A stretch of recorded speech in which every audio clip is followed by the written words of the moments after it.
The staccato rhythm of my heels against the marble floor echoed through the cavernous foyer, each step a tiny rebellion against the silence that ruled Vittorio Ricci's mansion. I kept my eyes down, counting the veins in the polished stone beneath me, anything to avoid meeting the gazes of the security personnel stationed at every corner. They never looked directly at me anyway.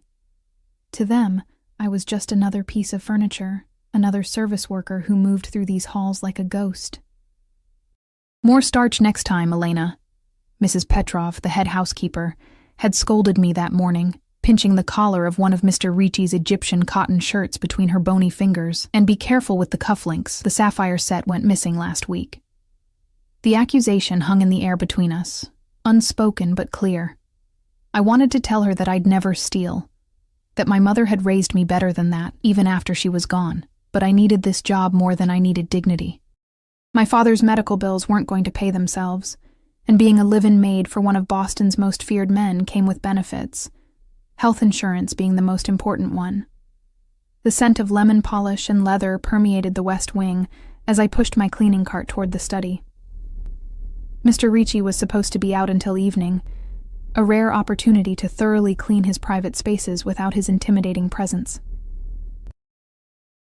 I'd been working here for 3 months, and I'd only glimpsed him a handful of times, usually from a distance, a dark silhouette moving from car to doorway, always surrounded by men in suits who never seemed to blink. I paused outside his study door, listening for any sounds within. Silence. I entered my access code, a luxury afforded to few staff members, and pushed the heavy oak door open. The room smelled of expensive cologne and aged whiskey, a heady combination that made my head swim slightly. Afternoon sunlight slanted through the floor-to-ceiling windows, illuminating dust particles that danced in the air. I moved to the windows first, spraying and wiping the glass until it was invisible.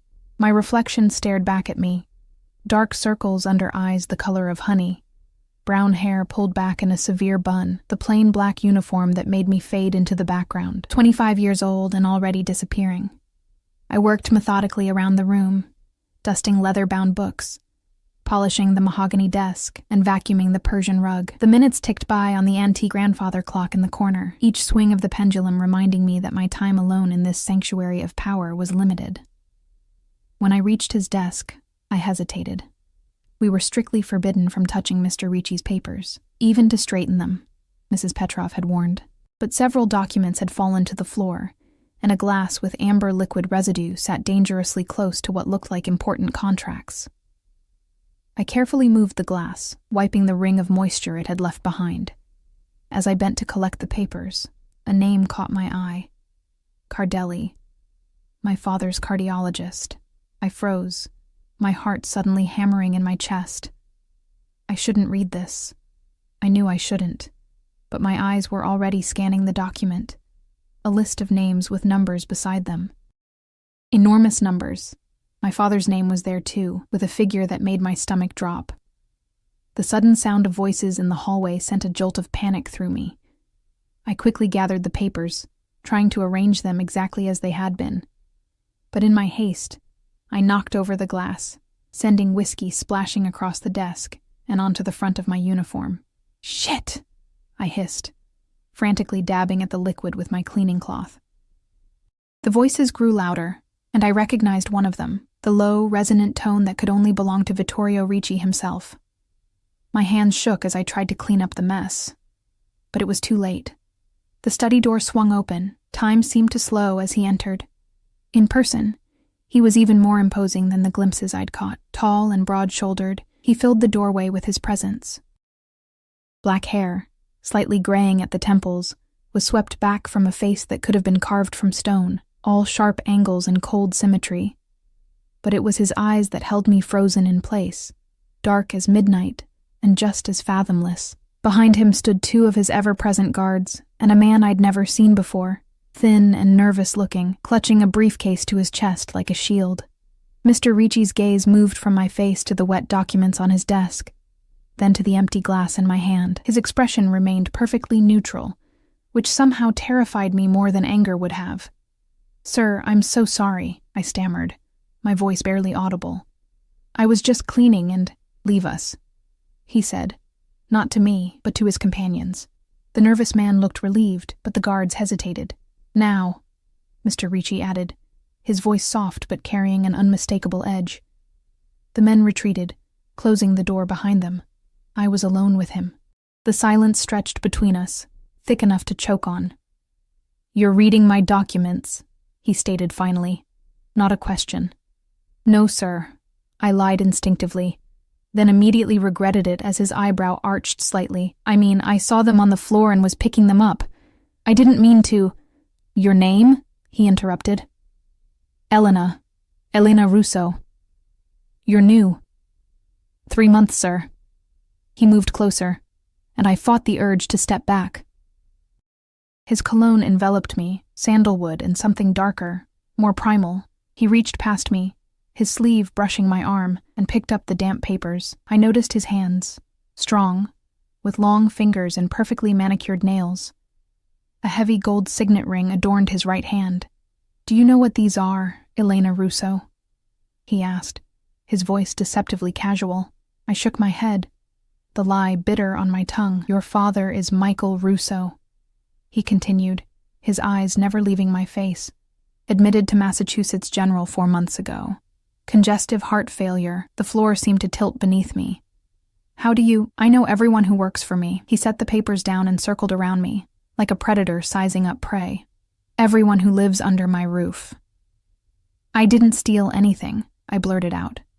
Mrs. Petrov mentioned missing cufflinks, but I would never— A flicker of something crossed his face. Amusement, perhaps. "I'm not concerned about cufflinks, Elena." He leaned against his desk, arms crossed over his chest. "The tailored suit he wore probably cost more than I made in a year. Your father's medical bills, they're substantial." It wasn't a question, so I didn't answer. I was struggling to breathe, my uniform suddenly too tight, too hot. "Do you know who I am?" he asked, his voice dropping lower. "What I do?" Of course I knew. Everyone in Boston knew the Ricci family name, whispered it with a mixture of fear and respect. But the official story was that he was a businessman, an investor, a philanthropist even, with donations to hospitals and schools across the city. "You're my employer," I said carefully. The corner of his mouth twitched. "I'm much more than that." He picked up a pen from his desk, turning it between his fingers. "Tell me, Elena, why did you take this job?" "I needed the money, for my father. There are easier ways to make money. Not legal ones. Not for someone like me." The words escaped before I could stop them. He studied me for a long moment, his dark eyes unreadable. "No," he finally agreed. "Not for someone like you." He reached out suddenly and I flinched. But he only tucked a loose strand of hair behind my ear, his touch feather light. "Your father's doctor, Cardelli. He works for me." My breath caught. "What?" "Many people in this city work for me, whether they know it or not." His hand lingered near my face, not quite touching. "Your father's treatment has been adjusted. Did you notice? The private room, the specialist consultations, the experimental treatment that had been suddenly available." My mouth went dry. "Why?" I whispered. "I was curious about you." He said it so simply, as if it were the most natural thing in the world to manipulate someone's medical care out of curiosity. "You're different from the others. You see things, notice things." The temperature in the room seemed to drop. "I don't understand." "No," he agreed, "not yet." He straightened and buttoned his suit jacket. "You'll be moving to the East Wing tomorrow. Pack your things." The East Wing? That was where the family quarters were located, where no staff except the most senior were allowed. "You'll be attending to me personally from now on," he said, already moving toward the door. "Mrs. Petrov will be informed." "But I'm not qualified. I've never been a personal attendant." He paused at the door, looking back at me over his shoulder. Those dark eyes seemed to see right through me, past the uniform, past the careful facade I'd constructed. "You're exactly what I need, Elena Russo. Don't be late." After he left, I stood motionless in the center of the study, the scent of whiskey and cologne still hanging in the air. My future had just been rewritten by a man who collected people like others collected art, valuable assets to be displayed or hidden away at his pleasure. The grandfather clock chimed 4 times, startling me back to reality. I had to call my father to verify he was all right. But as I reached for my phone, I noticed something on the desk that hadn't been there before, a small key with an ornate handle. Next to it was a note in elegant handwriting. East Wing, Suite 3. Midnight. I picked up the key with trembling fingers, its weight disproportionate to its size. Something told me that once I used it, there would be no going back to the invisible girl who polished marble and folded laundry. Outside the study windows, dark clouds gathered on the horizon, promising a storm. I slipped the key into my pocket and continued cleaning, trying to ignore the feeling that I too was being polished and prepared, made ready for a purpose I couldn't yet see. The east wing of the Ricci mansion was like stepping into another world. While the staff quarters in the west wing were functional and plain, everything here spoke of opulence and power. The hallways were wider, the ceilings higher, the artwork on the walls original rather than reproductions. Even the air felt different, heavier somehow, charged with secrets. Mrs. Petrov had been speechless when Mr. Ricci's head of security, a granite-faced man called Dante, had informed her of my promotion. Her thin lips had pressed into an even thinner line as she helped me gather my few belongings. "Be careful, girl," she'd whispered when Dante stepped away. "Mr. Ricci doesn't take personal attendance. Not ever." The worry in her eyes had been genuine, and it frightened me more than any threat could have. Now, as I stood in the suite that would be my new quarters, I understood her concern. This wasn't a servant's room. It was a luxurious bedroom with an adjoining sitting area and private bathroom. A king-sized 4-poster bed dominated the space, draped in midnight blue silk that shimmered in the lamplight. The windows overlooked the estate's manicured gardens, now silvered by moonlight. My few possessions looked pathetic when I set them on the marble-topped dresser. A hairbrush, a dog-eared paperback, a framed photo of my parents from before my mother's death. I placed my phone beside them and checked the time. 11:45 p.m., 15 minutes until midnight. I'd spent the evening in a daze, mechanically unpacking and then pacing the room. I'd called my father at the hospital, relieved to hear his voice, stronger than it had been in weeks. He'd sounded almost like his old self, before the heart attack that had stolen his vitality. When I'd asked about his new treatments, he'd been enthusiastically positive. "The doctor says I'm making remarkable progress," he'd told me. A miracle case, he called it. A miracle with Vittorio Ricci's fingerprints all over it. I changed out of my uniform and into the only decent clothes I owned, black jeans and a simple blue sweater. As I brushed out my hair, letting it fall loose around my shoulders instead of in its usual severe bun, I hardly recognized the woman in the mirror. 3 months of working in this house had hollowed out my cheeks and darkened the circles under my eyes.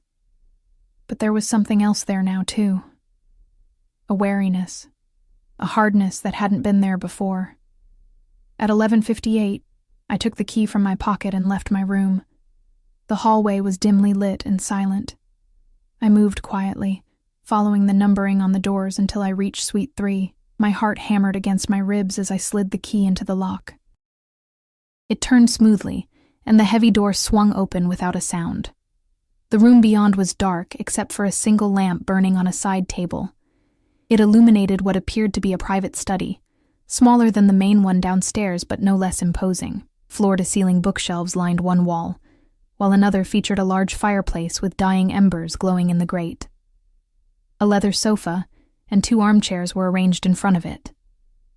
"Close the door." The voice came from the shadows beyond the lamp's reach. I did as instructed, my fingers fumbling with the key as I locked it behind me. Vittorio Ricci emerged from the darkness, a tumbler of amber liquid in his hand. He'd removed his suit jacket and tie, and the top buttons of his shirt were undone, revealing a glimpse of tanned skin and a gold chain. He looked more dangerous in this state of partial undress than he had fully clothed.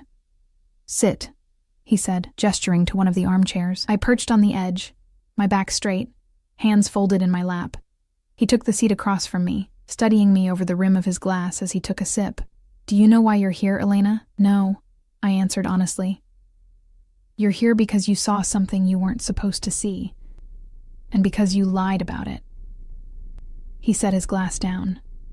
I don't tolerate liars in my household. Fear coiled in my stomach. "Are you going to fire me?" A smile ghosted across his lips. "If that's what I wanted, You'd already be gone. Then what do you want from me? He leaned forward, elbows on his knees. In the firelight, his eyes looked almost red. I want your loyalty. You already have it. I work for you. No, you work for a paycheck. That's not loyalty. He reached for a folder on the side table and opened it. Inside were photographs, me visiting my father at the hospital, me walking to the bus stop, me having coffee with my friend Sarah weeks ago. How long have you been watching me? My voice shook despite my efforts to control it. Long enough to know you're perfect for what I need. He closed the folder. There's a rat in my organization, Elena. Someone close to me is feeding information to the Cardelli family. My mind flashed to the document I'd seen. Cardelli, the same name as my father's doctor. You mean Antonio Cardelli, the head of the family that controls North Boston. His face hardened. He's trying to move into my territory and someone is helping him. The reality of who Vittorio Ricci was crashed over me like a wave. Not just a businessman with shady connections, a mafia boss, engaged in a war I'd stumbled into blindly. What does this have to do with me? I asked, though I was beginning to understand. You're invisible to them. The help. Background noise. He waved a dismissive hand. They'll talk in front of you. Let things slip. But you'll be listening for me. You want me to spy for you. It wasn't a question. I want you to be my eyes and ears where I can't be. He picked up his drink again. Starting tomorrow, you'll accompany me everywhere as my personal assistant. You'll be in every meeting, every dinner, every negotiation. And if I refuse? His expression didn't change, but the temperature in the room seemed to drop. Your father's treatment is quite expensive. Experimental procedures rarely covered by insurance. It would be a shame if something interrupted it. The threat hung in the air between us, all the more terrifying for how calmly it was delivered. Why me? I asked, trying to keep my voice steady. You must have dozens of people you trust more. That's precisely the problem. Everyone expects me to use people I trust. He stood and moved to a cabinet, refilling his glass. No one will suspect the maid. And what happens when you find your rat? He turned to face me, leaning against the cabinet. That's not your concern, but it was. Whatever Vittorio Ricci did with the information I provided would be partly my responsibility. Blood would be on my hands too. I need to think about it, I said. He laughed then, a sound so unexpected it made me jump. No, Elena, you don't. He crossed the room and stood directly in front of me, forcing me to tilt my head back to meet his gaze. You made your decision the moment you took that key. He reached down and took my hand, pulling me to my feet. We stood so close I could feel the heat radiating from his body, smell the whiskey on his breath. Your father will receive the best care money can buy. Your outstanding student loans will disappear. And when this is over, if you've served me well, you'll never have to worry about money again. His fingers brushed my cheek, tucking a strand of hair behind my ear just as he had in his study. All you have to do is stay close to me and listen. And report everything I hear. Everything, he confirmed. I should have been repulsed. Should have found the strength to walk away, consequences be damned. But there was something in the intensity of his gaze that held me captive, something beyond fear that made my pulse quicken. When do I start? I asked, my voice barely audible.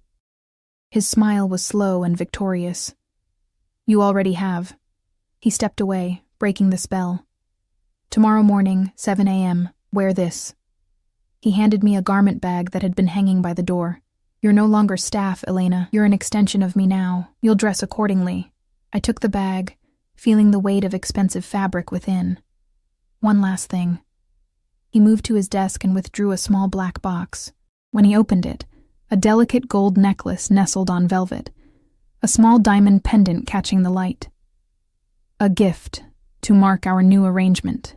Before I could protest, he was behind me, his fingers brushing the nape of my neck as he fastened the clasp. The pendant rested just below my collarbone, cool against my skin. Beautiful, he murmured, his hands lingering on my shoulders. Now, everyone will know you're under my protection, or that I belong to him. The distinction felt dangerously blurred. Get some rest, he said, moving toward the door. Tomorrow will be illuminating. He unlocked the door and held it open for me, a gesture so at odds with what had just transpired that it momentarily confused me. As I passed him, he caught my wrist, his grip firm but not painful. "Remember, Elena, eyes open, ears sharp." His voice dropped to a whisper, "and stay close to me at all times. Some of my associates aren't as civilized as I am." I nodded, unable to find my voice. He released me, and I stepped into the hallway, the garment bag clutched to my chest like armor. "Good night, Elena Russo," he called after me, his voice echoing in the empty corridor. Sweet dreams, but my dreams that night were anything but sweet. They were filled with shadowy figures and whispered threats, blood-stained documents and golden chains that tightened around my throat. And through it all, a pair of dark eyes watched, patient and hungry. Morning arrived too quickly. I woke disoriented, momentarily forgetting where I was until the silk sheets reminded me. The events of the previous day crashed back, and I sat up, my hand automatically reaching for the diamond pendant still around my neck. Not a dream, then. I showered and opened the garment bag Vittorio had given me. Inside was a tailored black dress, simple but clearly expensive, with a matching blazer. Classic Louboutin heels and a small leather purse completed the ensemble. Everything fit perfectly, which meant he'd known my measurements before I'd ever set foot in his private study. The thought sent a chill down my spine. At precisely 6:55 a.m., I left my room and made my way downstairs. The main foyer was already bustling with activity, security personnel checking communications devices, staff preparing for the day. Several glanced my way, their expressions ranging from surprise to suspicion. I was no longer one of them. "Ms. Russo." Dante, the head of security, approached me. His face betrayed no emotion, but I sensed his assessment in the way his eyes scanned me from head to toe. "Mr. Ricci is waiting in the car." He escorted me outside, where a sleek black Bentley idled in the circular driveway. A driver stood beside it, opening the rear door as we approached. Inside, Vittorio Ricci sat reviewing documents on a tablet. He looked up as I slid in beside him, his eyes flickering over my transformation with approval. "You clean up well," he remarked, returning to his tablet. "Thank you," I replied, uncertain how to navigate this new dynamic. "Today we have meetings with 3 of my captains, followed by lunch with Commissioner Hayes." He spoke without looking up. "I've had your background adjusted. As far as anyone is concerned, you've been my executive assistant for the past year, recently relocated from my Miami office." Miami? I've never even been to Florida. Now he did look at me, amusement dancing in his eyes. "Then we should work on your tan." He returned to his tablet. "There's a dossier in the compartment beside you. Memorize it before we reach downtown." The dossier contained profiles of everyone we would meet that day. Names, relationships, business interests, personal weaknesses. It read like something from a spy novel, not the life I had stumbled into. By the time the Bentley glided to a stop outside a nondescript building in the financial district, I had committed most of it to memory. "Ready?" Vittorio asked, watching me tuck the dossier away. I nodded, though I felt anything but ready. He must have sensed my nervousness because he leaned closer, his voice dropping to a murmur. "Remember, you belong at my side now. Act like it." The confidence in his voice steadied me.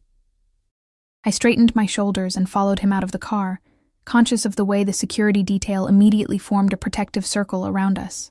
Dante walked ahead, another guard behind, while 2 more flanked us. Their vigilance made me realize just how dangerous Vittorio's world truly was. Inside, the building's plain exterior gave way to an opulent private club. Dark wood paneling and leather furniture created an atmosphere of old-world luxury. A host greeted Vittorio with a deferential bow. "Mr. Ricci, your usual room is prepared."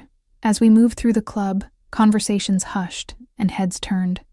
I felt eyes tracking our movement, curious, assessing, some openly hostile. I kept my gaze forward, my expression neutral, even as my heart hammered against my ribs. The private room was at the back, a spacious area with a large table and views of the harbor. 3 men rose as we entered. The first, a silver-haired gentleman with a meticulously trimmed beard, I recognized from the dossier as Marco Vannucci, Vittorio's consigliere and oldest ally. The second was younger, maybe in his 30s, with sharp features and calculating eyes. Luca Salvatore, who handled the family's legitimate businesses. The third was built like a boxer, his expensive suit straining across broad shoulders. Dominic Russo, no relation to me, responsible for security operations, a euphemism I didn't want to explore further. "Gentlemen," Vittorio greeted them, gesturing for everyone to sit. "I believe you haven't met my assistant, Elena." Their eyes turned to me, assessing in different ways. Marco's gaze was thoughtful, Luca's dismissive, but it was Dominic's openly appreciative look that made me uncomfortable. "A new face," Marco commented. "From Miami, yes? Elena has been invaluable there," Vittorio replied smoothly. "I decided it was time to bring her into our Boston operations. Pretty upgrade from the last one," Dominic remarked with a smirk. Vittorio's expression didn't change, but something in the air shifted. "Elena will be taking notes today," he said, his tone making it clear the subject of my appearance was closed. I opened the leather portfolio I'd been provided and prepared to write, though I knew the real purpose was to listen for inconsistencies, for hints of betrayal. The meeting proceeded, a discussion of territory disputes, profit margins, and distribution channels thinly veiled as legitimate business concerns. I wrote diligently, noting who spoke, what they said, and, more importantly, what they didn't say. Luca seemed particularly evasive about a warehouse operation in South Boston, while Dominic was unusually interested in the schedule for a shipment coming in next week. When the conversation turned to the Cardelli family, I felt Vittorio's attention sharpen beside me. "They're getting bolder," Dominic reported. "Two of our collection guys were approached last week, offered double their salary to switch sides." "Did they accept?" Vittorio asked, his voice dangerously soft. "No," Dominic assured him quickly. "They reported it immediately." "And what message did you send in return?" "A clear one." Dominic's smile didn't reach his eyes. "They won't be recruiting from our ranks again anytime soon." Marco cleared his throat. "There's another matter. The Cardelli boy, Michael. He's been seen at Veludo's." Vittorio's eyebrow rose slightly. Veludo's was his favorite restaurant, a fact noted in the dossier. "Coincidence?" he asked. Marco shook his head. "3 times in the past 2 weeks. Always when you have a reservation, though you've canceled the last 2. "So they're watching me?" Vittorio mused, seemingly unconcerned. "Or someone is telling them my schedule." The temperature in the room dropped several degrees.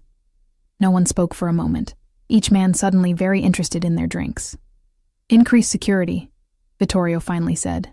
"Change my reservations last minute. And find out who's talking." The meeting continued, but the easy camaraderie was gone, replaced by a tension that lingered until Vittorio finally stood, signaling the end of the discussion. As the men filed out, he placed his hand at the small of my back, a gesture that might have appeared casual, but effectively kept me from leaving with them. When the door closed, he turned to me. "Observations?" I hesitated, organizing my thoughts. Luca seemed nervous about the South Boston warehouse, and Dominic was too interested in next week's shipment. A smile touched his lips. "Good. What else?" "Marco is worried about you. Not just professionally." "Marco has been with my family since before I was born," Vittorio confirmed. "He was my father's right hand before he became mine. And Dominic doesn't like that I'm here. He was sending you a message with that comment about an upgrade." Vittorio's eyes darkened. "Dominic often forgets his place." He moved to a sideboard and poured 2 glasses of water, handing one to me. His fingers brushed mine deliberately, and I felt a jolt of something that wasn't entirely fear. "You did well," he said, his voice softer than I'd heard it before. "Natural. They have no idea what you're really doing." "What am I really doing, Vittorio?" The question slipped out before I could stop it, his first name falling from my lips without permission. He didn't seem to mind. In fact, something like pleasure flickered across his face. "You're helping me protect what's mine." He took my glass and set it aside with his own. "And soon, you'll help me expand it." Our next meeting was at a construction site, a luxury high-rise development that served as one of the Ricci family's legitimate investments. The foreman practically tripped over himself to greet Vittorio, leading us through the half-finished building with nervous energy. "We're on schedule, Mr. Ricci."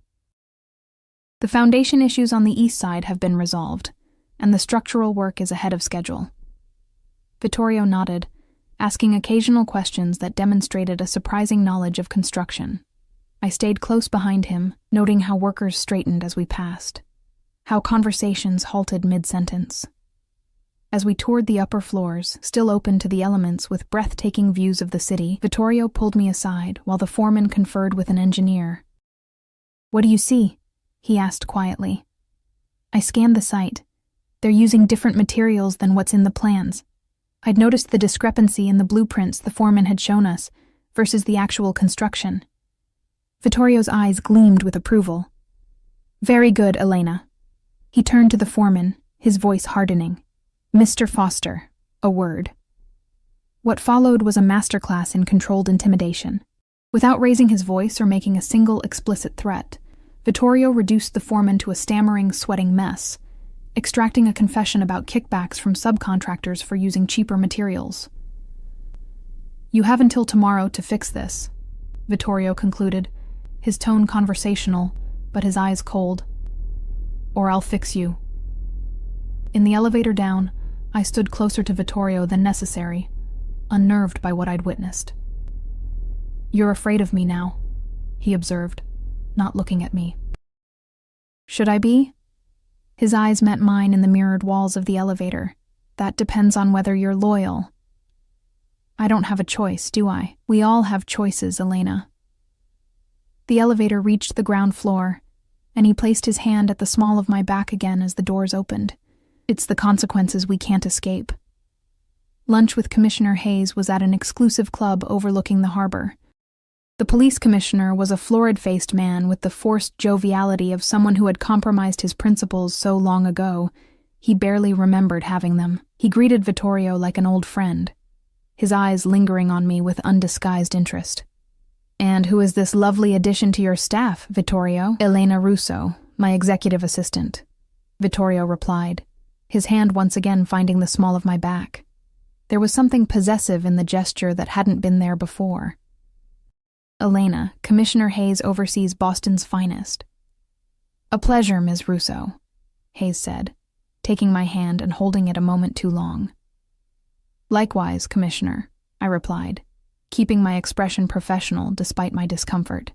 Throughout lunch, I observed the carefully choreographed dance between the two men, Hayes accepting what was clearly an envelope of cash disguised as a campaign contribution, Vittorio inquiring about specific investigations as if he were merely a concerned citizen.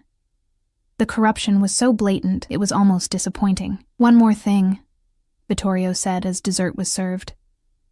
"There's been some troubling activity in the North End. The Cardelli organization." Hayes's expression flickered. "I haven't heard anything." "No?" Vittorio sipped his espresso.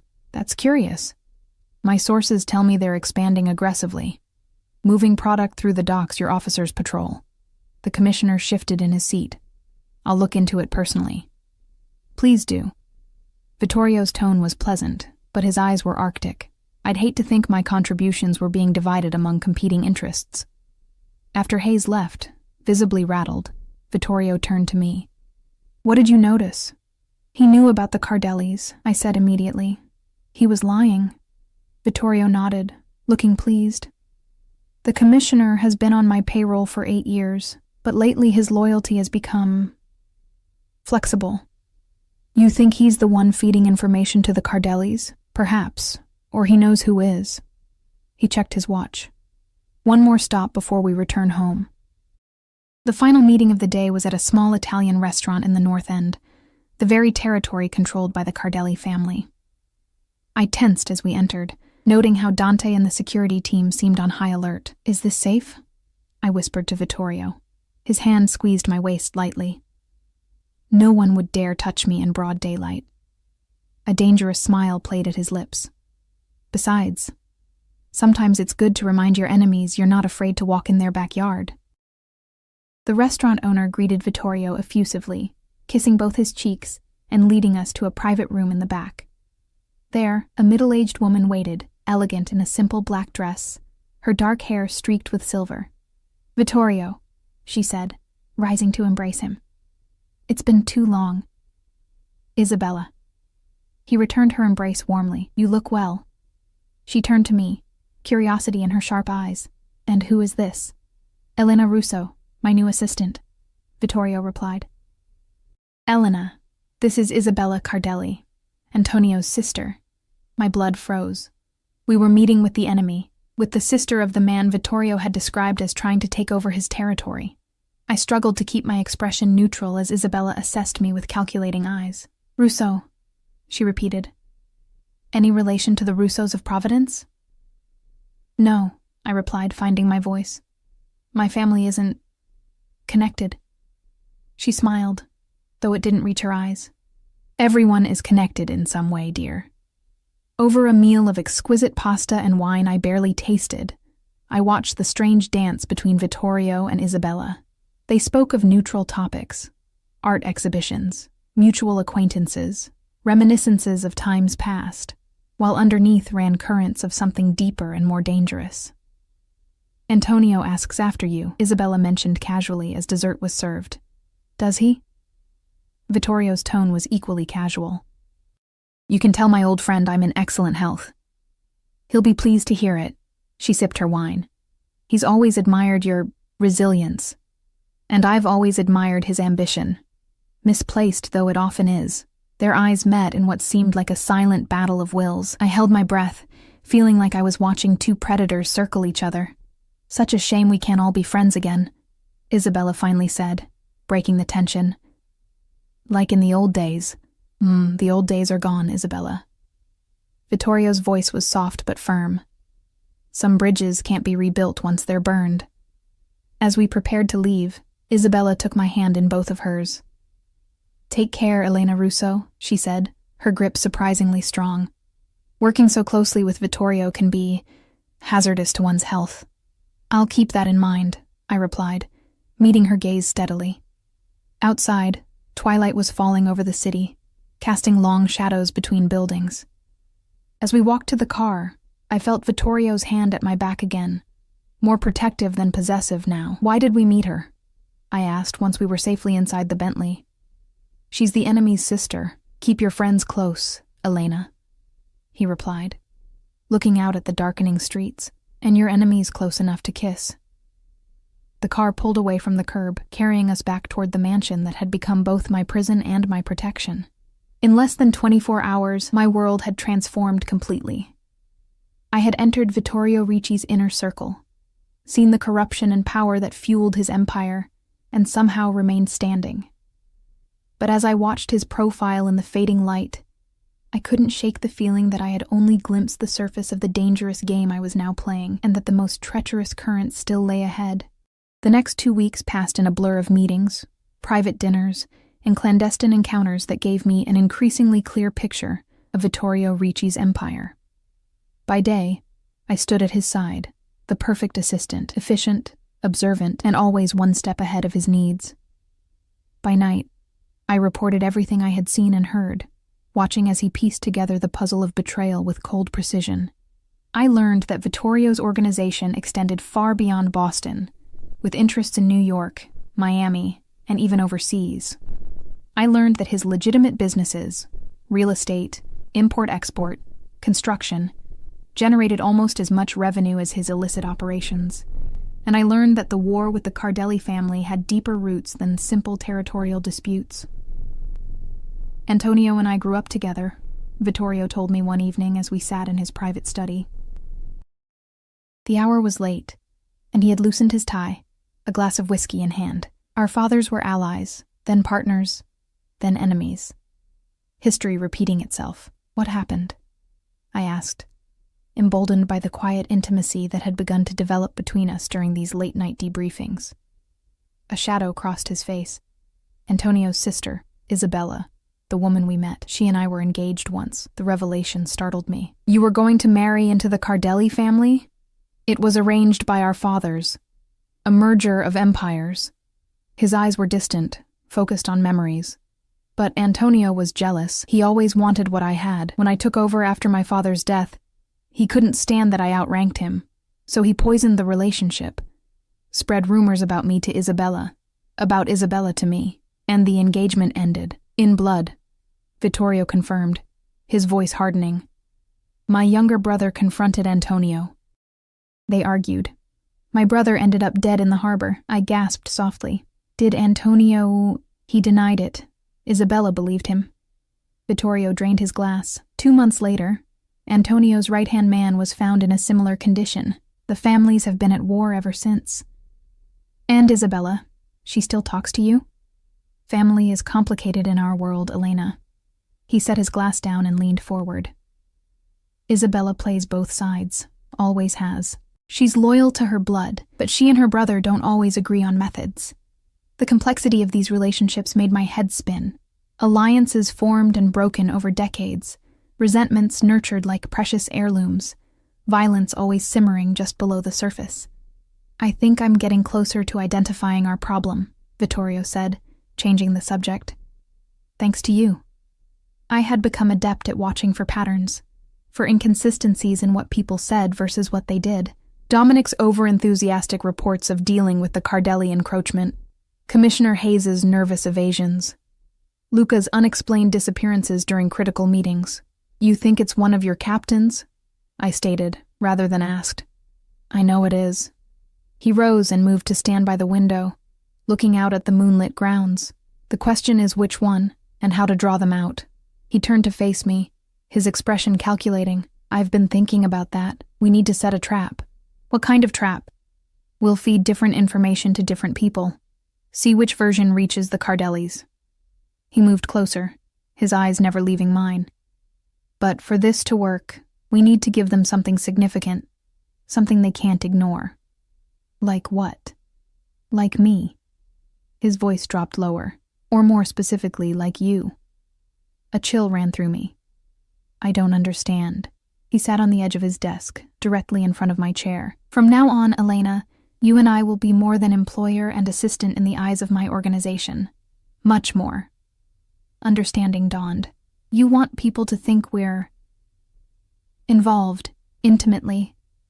He reached out and traced a finger along the diamond pendant I still wore. It's already being whispered. Your sudden appearance, your closeness to me. This necklace. My pulse quickened at his touch. And how does this help catch the traitor? Antonio Cardelli has one significant weakness. He's obsessed with taking what belongs to me. A dangerous smile played at Vittorio's lips. If he believes you're important to me, truly important, he'll want you for himself. And our rat will tell him everything about you, trying to give him an advantage. You're using me as bait, I said. A statement rather than a question. I'm elevating your position. His hand moved from the pendant to cup my cheek. You'll be safer this way. No one will dare touch what belongs to Vittorio Ricci. There it was again. That sense of ownership, of possession. I should have been repulsed, should have pulled away. Instead, I found myself leaning into his touch, craving it in a way that terrified me. Do I have a choice? I whispered. His thumb brushed across my lower lip. You always have a choice, Elena. But I think you've already made it. The next day marked the beginning of my new role. Vittorio's hand remained at the small of my back wherever we went, but now his touch was more obvious, more proprietary. He pulled out my chair at meetings, let his fingers linger on mine when passing documents, spoke to me in low, intimate tones that others couldn't hear but could certainly observe. The reactions were immediate and varied. Marco watched with paternal concern, Luca with calculating assessment, and Dominic with poorly disguised jealousy. Word spread through the organization like wildfire. The boss had taken a lover, and not just any lover, but his mysterious new assistant with no connections to the family business. They're talking, Dante informed Vittorio as we returned to the mansion after a particularly public display at one of Vittorio's clubs. Every captain, every soldier, every associate. Good, Vittorio replied. Let them talk. In private, our relationship remained professional, though the line was blurring with each passing day. Our late-night strategy sessions grew longer, more personal. I found myself sharing stories about my childhood, about my mother's death from cancer when I was 15, about my father's struggle to raise me alone while working 2 jobs. And Vittorio, to my surprise, shared in return tales of a strict father who demanded perfection, of learning the family business from the ground up, of the brother he had lost and still mourned. "You're not what I expected," I admitted one night. "What did you expect?" he asked, genuinely curious. "Someone colder, less human." He laughed, the sound warming the space between us. "Monsters are still men, Elena. We bleed, we hunger, we desire." His eyes held mine. "We're just more honest about it." A week into our charade, the trap was baited further when Vittorio announced a gathering at the mansion, a celebration of a successful real estate acquisition that had expanded the family's legitimate holdings. Everyone would be there. Captains, associates, politicians, even friendly competitors. "This will be our best opportunity," he told me as his personal tailor fitted me for a gown for the occasion. "Whoever is feeding information to the Cardellis will be watching us closely, looking for any detail that might be valuable." The night of the party arrived, and I barely recognized myself in the mirror. The gown Vittorio had chosen was a deep burgundy, form-fitting and elegant, with a daring back that left most of my skin exposed. The diamond pendant he'd given me was joined by matching earrings, another gift to solidify the illusion of our relationship. When I descended the grand staircase to the foyer where Vittorio waited, the look in his eyes made me wonder how much of this was still an act. "Magnificent," he murmured, taking my hand and bringing it to his lips.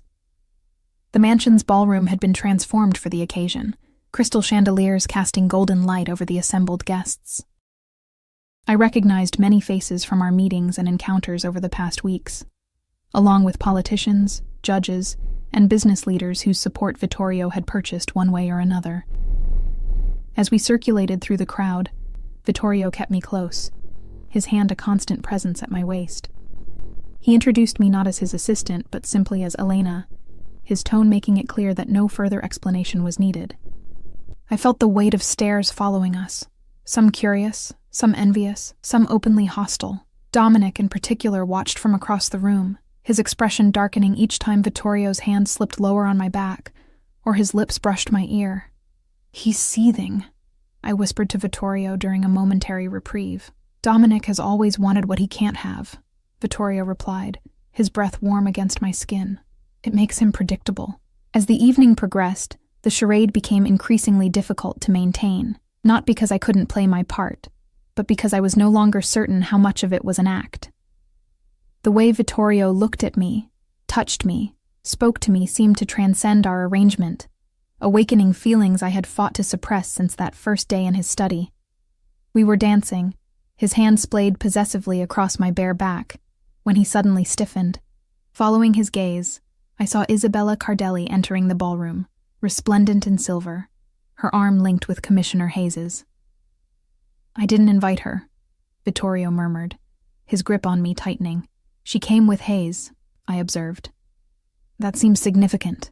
His eyes narrowed. "Very." We continued dancing, but Vittorio's attention was now divided, tracking Isabella as she moved through the crowd. When the music ended, he guided me toward a less crowded area of the ballroom. "Stay here," he instructed. "I need to have a word with our unexpected guest." "Is that wise?" His smile was predatory. "Wisdom has little to do with it." I watched as he approached Isabella, noting how conversations hushed as he passed. They exchanged what appeared to be pleasantries, though the tension in Vittorio's shoulders told a different story. So focused was I on their interaction that I didn't notice Dominic approaching until he was beside me, a champagne flute extended in offering. "You look thirsty," he said, his smile not reaching his eyes. I accepted the glass but didn't drink. "Thank you." "Quite the rapid promotion," he remarked, his gaze traveling over me in a way that made my skin crawl, from folding the boss's shirts to warming his bed. "You must have special talents." I met his gaze coolly. Mr. Ricci values loyalty above all, something not everyone understands. His expression hardened. "I've been loyal to this family for 15 years. Where were you before 3 months ago?" "Nobody, nothing." "And yet here I am," I replied, the diamond at my throat catching the light as I tilted my chin up. By his side, Dominic stepped closer, invading my space. For now. But Vittorio tires of his toys eventually. And when he does, his finger traced the line of my necklace, a grotesque mimicry of Vittorio's touch. Perhaps you'll find new employment. I took a deliberate step back from Dominic's touch, my heart hammering. I should return to Vittorio. His hand shot out, gripping my wrist with bruising force. He's busy catching up with an old flame. Why not get to know the family a little better? Before I could respond, a shadow fell over us. Remove your hand from what belongs to me, Dominic. Vittorio's voice was soft, almost conversational, but the threat within it was unmistakable. Dominic released me immediately, a forced smile replacing his predatory expression. Just keeping Ms. Russo company while you were occupied, boss. Your attention is neither required nor welcome. Vittorio's arm slid around my waist, pulling me against his side. In fact, I believe you have duties elsewhere tonight. The shipment at the North Docks needs supervision. Confusion flickered across Dominic's face. The North Docks? But I thought, plans change, Vittorio interrupted. I've decided to move the schedule forward, tonight. You should leave now if you want to oversee it properly. I felt the significance of the moment, understanding what Vittorio was doing. False information, delivered directly. If Dominic was the traitor, the Cardellis would be waiting at the North Docks for a shipment that didn't exist. Of course, Dominic said after a moment's hesitation. I'll handle it personally. As he walked away, I released a breath I hadn't realized I was holding. Vittorio's arm remained around me, his body radiating tension. Are you all right? He asked, his voice low. I nodded. Just surprised. He was forward. He won't touch you again. The certainty in Vittorio's voice sent a shiver through me. Ever. For the remainder of the evening, Vittorio kept me within arm's reach, his attentiveness no longer feeling like part of our charade. When we finally retired to the privacy of the East Wing, the stress of the evening caught up with me. My hands trembled as I removed the diamond earrings. You handled Dominic well, Vittorio said, pouring us each a glass of brandy. Your instincts are good. Do you think he's the one? I asked, accepting the drink. We'll know soon enough. He loosened his tie, studying me over the rim of his glass. Dante has men watching the North Docks. If the Cardellis show up, we'll have our answer. I sipped my brandy, feeling its warmth spread through my chest. And if they don't? Then we try again. Luca received different information earlier today. And Marco, a third version. He moved closer, reaching out to tuck a strand of hair behind my ear, a gesture that had become familiar, almost intimate. One of them will betray their hand. The proximity, the touch, the intensity of his gaze. It all became too much. I should go, I said, setting down my glass. It's late. His hand caught mine as I turned to leave. Elena. Just my name, but the way he said it made me pause. You were magnificent tonight. Every eye in that room was on you. That was the plan, wasn't it? To attract attention. Yes. His thumb traced circles on my palm. But I didn't anticipate how it would affect me, seeing you this way, having everyone believe you're mine. The air between us grew charged, heavy with unspoken desires and dangerous possibilities. I knew I should pull away, maintain the professional boundary that was already blurring beyond recognition.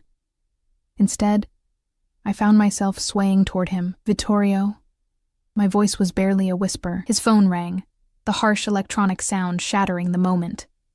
He released my hand to answer it, his expression instantly shifting from desire to calculated interest. Speak, he commanded. As he listened, his eyes found mine again, a cold smile spreading across his face. Interesting. Keep watching. Report any changes. He ended the call and set the phone aside. The Cardellis just arrived at the North Docks with a full crew. Seems Dominic passed along our little fiction. Relief and vindication washed through me. So he's the traitor. It appears so. Vittorio's expression was predatory now. Satisfaction mingled with anticipation. But let's be certain. We need to catch him in the act. Undeniable proof. How? We'll feed him one final piece of information. Something so valuable the Cardellis won't be able to resist. He moved to his desk and withdrew a leather portfolio.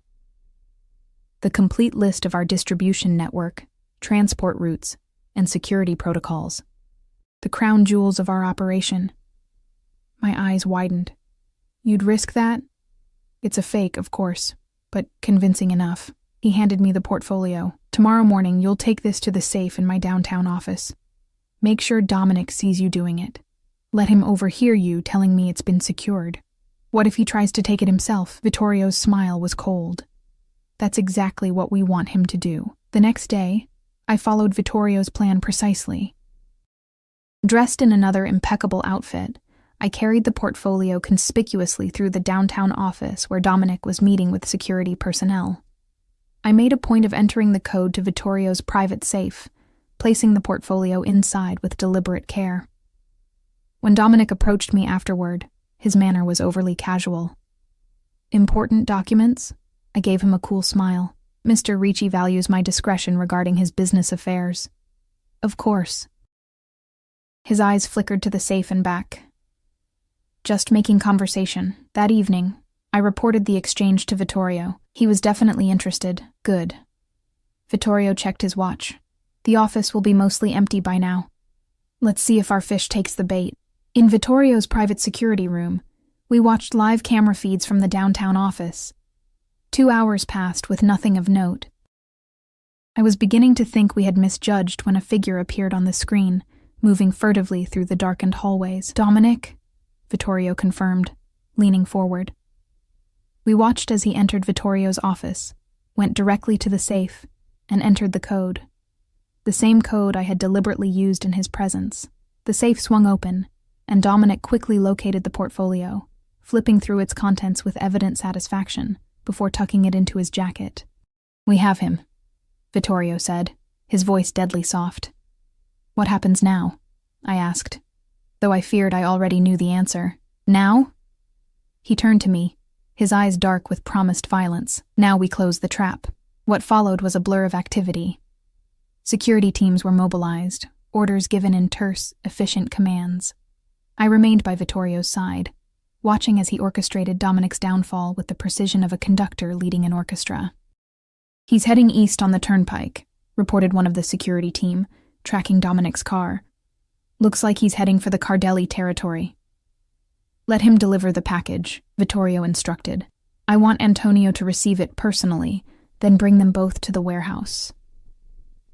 I felt sick with the knowledge of what was coming, yet I couldn't bring myself to object. This was the world I had entered, the price of my father's health and my own safety. Clean hands were a luxury I could no longer afford. Hours later, Vittorio's phone rang. He answered, listened briefly, then simply said, "Good. Prepare them for my arrival." He turned to me. "It's done.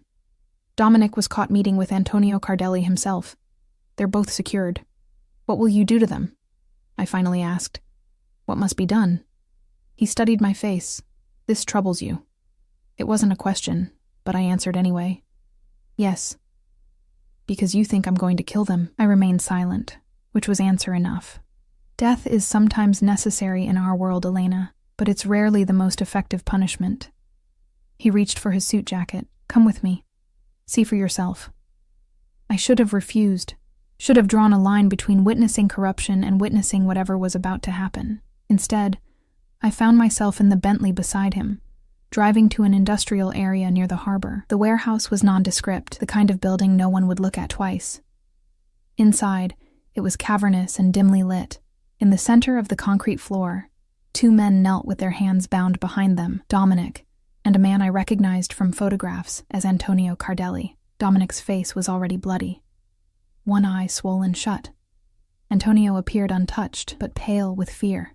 When they saw Vittorio approaching, Dominic's remaining eye widened in terror, while Antonio maintained a defiant glare.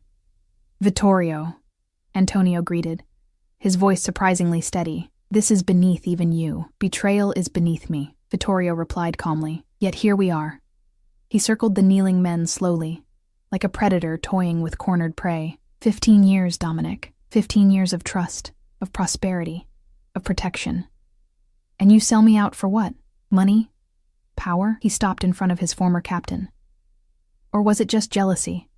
Dominic's gaze flickered to me, standing just behind Vittorio. She's not worth it, he spat.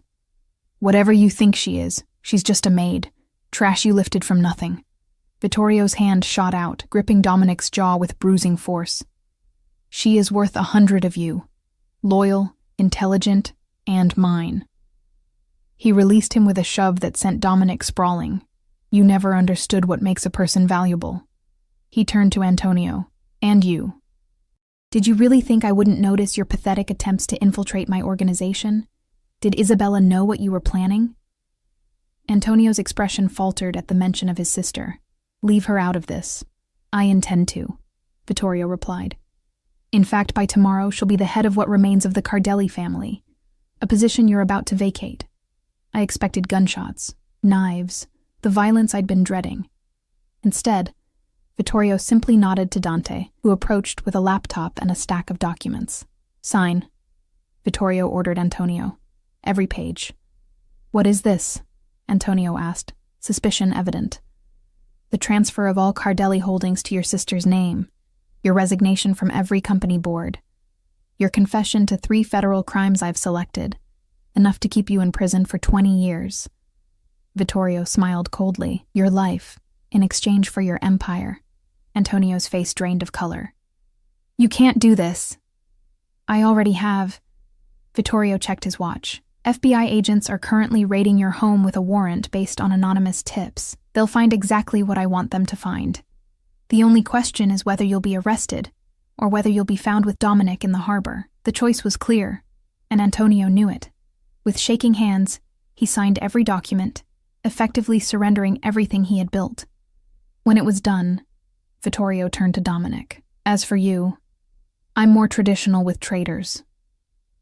I closed my eyes, not wanting to witness what came next. But the expected gunshot never came. When I looked again, Dominic was being dragged away, still very much alive. What will happen to him? I asked, as Vittorio guided me back to the car. He'll disappear, Vittorio replied simply. His fate will serve as a reminder to anyone else who might consider betrayal. As we drove back to the mansion, dawn was breaking over the city, painting the sky in shades of gold and rose. I felt exhausted but strangely at peace. The danger had passed. My father was recovering, and I had survived in a world that devoured the weak. What happens now? I asked Vittorio, as the Bentley pulled through the mansion gates. With us? He took my hand, bringing it to his lips. That depends on you, Elena. Your job is done. The threat is eliminated. You're free to go back to your old life if you wish. The thought of returning to anonymity, to struggling with bills and uncertainty, felt hollow after what I'd experienced. And if I don't wish that? I asked quietly. His eyes met mine, dark and intent. Then you stay. Not as my maid, not even as my assistant, his fingers intertwined with mine. But as the woman who stood beside me when I needed her most, the woman who proved her loyalty beyond any doubt. In that moment, I made my choice, not out of fear or necessity, but out of the undeniable truth that had been growing between us. I had glimpsed the darkness in Vittorio Ricci's world and found that I could walk through it without losing myself. I'll stay, I said, sealing my fate with 2 simple words. His smile was slow and victorious, like that first night in his study. But there was something else there now, too. Something that looked dangerously like love. Good, he murmured, drawing me closer, because I'm not ready to let you go. As his lips found mine, I understood what it truly meant to belong to someone like Vittorio Ricci, not as possession, but as partner.